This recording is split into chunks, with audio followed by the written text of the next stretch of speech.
This past Tuesday, we actually witnessed a first within Call of Duty Black Ops 4. It's not something that's a first across any of the titles that we've seen in the past, such as World War II, Infinite Warfare, Black Ops 3, and so on and so forth.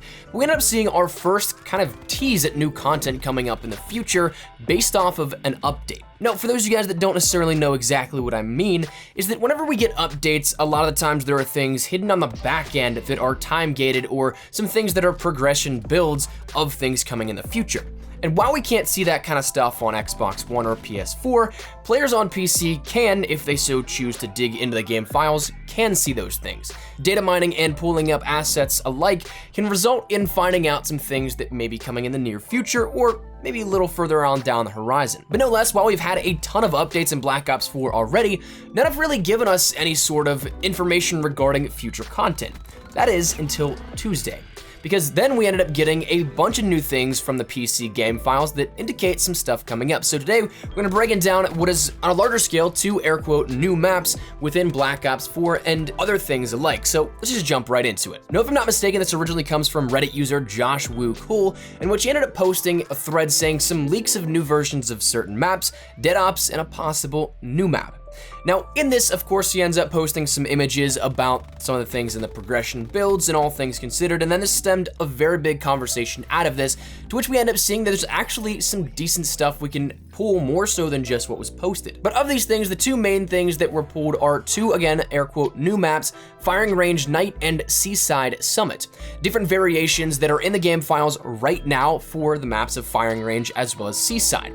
Now, the names are exactly what you'd think. Firing Range is simply at night, the global lighting is different, it's not daytime, but everything else remains the same. All the different locations, the spawn points, everything that you know of Firing Range in Black Ops 4 is exactly the same, just different aesthetics. Same thing goes for Seaside Sunset. It is, again, as the name suggests, a sunset atmosphere of this, where it's not as bright as the daytime it normally is. It's got a very massive lens flare off in the distance, that being the setting sun, but it also apparently has some dynamic weather with it as well, where it's got some rain going on and other, again, just slight aesthetic changes. But other than that, the maps themselves play identically. They're just subtle variations of what we already have on offer. And if you're on PC, you can actually check this out for yourself, apparently. You can go in and edit the game files for the map names in private matches to indicate what you're looking to play on, so you can actually force boot the maps even though they're not necessarily public to everyone.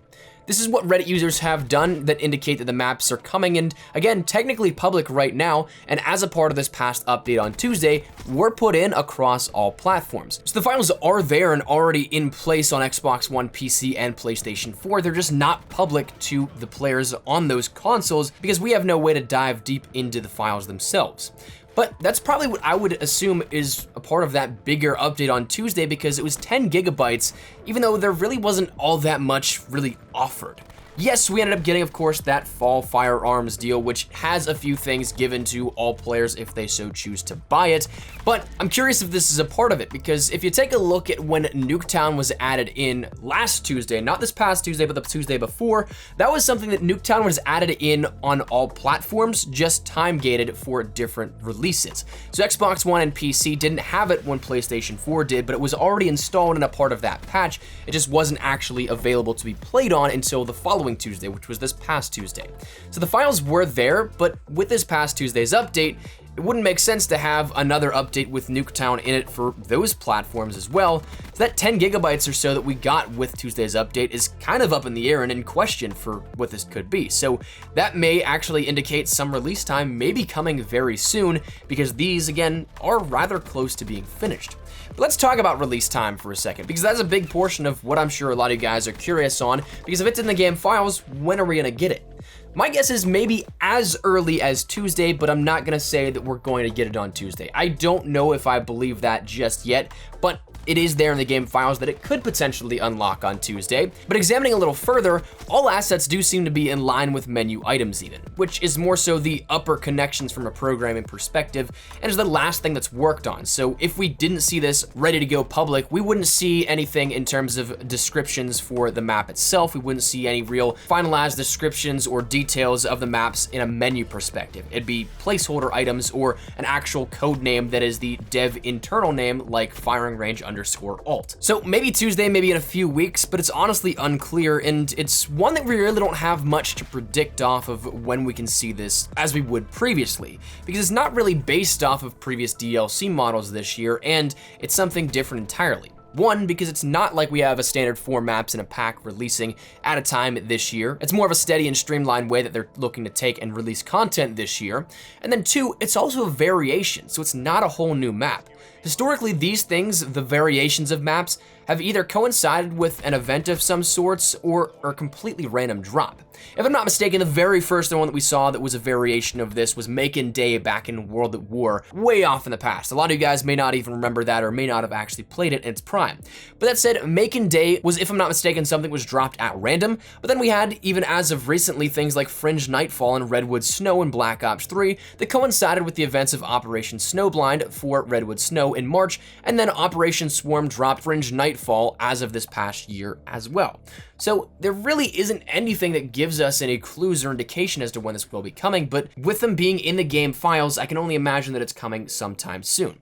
But one thing's for sure is that in my books, it better be free. Amidst, pardon my French, all the bullshit that's being put out right now with the fall firearms deal and where the variations of weapons look to go in the future with Signature and Mastercraft weapons, that to me better not take up any Black Ops Pass and those 12 DLC maps that we have on offer for the year the players may have already paid for. That better not be how this goes. I'm all for a little fun with lighting changes and weather changes, but if you remove something that I'm guaranteed and that players have already paid for in the place of hoping for a new map in the future and put it as a map that's just a slight variation and say that's a map that we paid for essentially twice, there's gonna be some issues, not only from what I think, but also the general community I can only imagine is gonna have a massive backlash with that as well. Now, truthfully, I can't imagine that they end up doing this where it's going to be a paid DLC in a sense, but right now, I'm just a bit on edge because I am so against what's being done to a system in the black market that easily could be a great way for consumers to get exactly what they want, and even in the process, by doing so, boosting revenues more so than supply drops would have given, but without the factor of RNG garbage. But it's just being so incredibly price gouged to hell and back that it just infuriates me. It truly is something that just degrades the entire nature of Black Ops 4 as a whole, something that really is a fantastic game in my opinion in many rights, but this sort of stuff just brings it down. So again, I don't mean to turn this into a rant video or anything like that. That's just kind of the spillover from some of my thoughts that we've yet to really detail here on the channel, but I'm just really hoping that this does not take the place of a map that players have already paid for.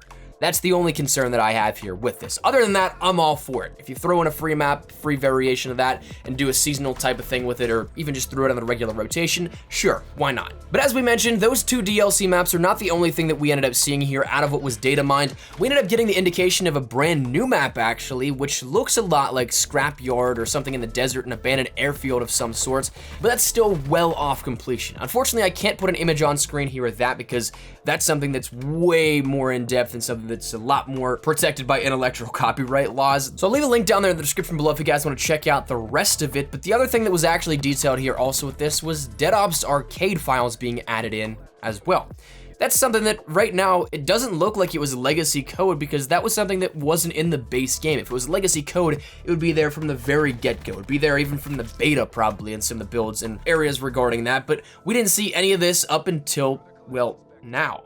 So some assets, even though it indicates to be maybe a mirror of Black Ops 3 in some regards, there's different designs and new assets that indicate it's something brand new, a variation that we haven't seen just yet. So truly, who knows? It's really interesting to me, but for right now, it was added in with this last title update. So very curious that it could be left over, but it could be brand new as well. Your guess is really as good as mine. But that's where we're gonna wrap it up here with this, I think, because as of this, we ended up getting a few things added in, snuck in, into the depths of Black Ops 4 that unless, again, you went and really looked for other things coming up, you'd have no idea of, and especially because 2/3 of the player population, just in theory, on Xbox One and PS4 have absolutely no way to dive into this stuff. It is something that is very hidden away and not many people may know about this. That said, I want to get your thoughts down there in the comment section down below on this. What do you think of all this? Are you guys looking forward to variations of maps coming as either free or seasonal events, something that may be in the rotation for a limited time, whatever it is? Love to get your thoughts. And also, do you hope that they're free and that don't take any sort of place in the DLC maps coming out in the future? Love to get your thoughts and feedback down there in the comment section down below.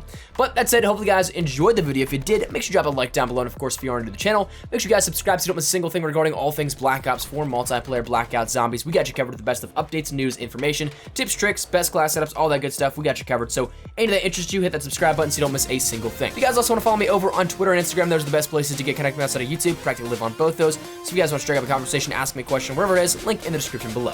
That said, hope you guys have a fantastic day. Thank you all so much for watching. Mine's been Espresso. I'll see you guys later.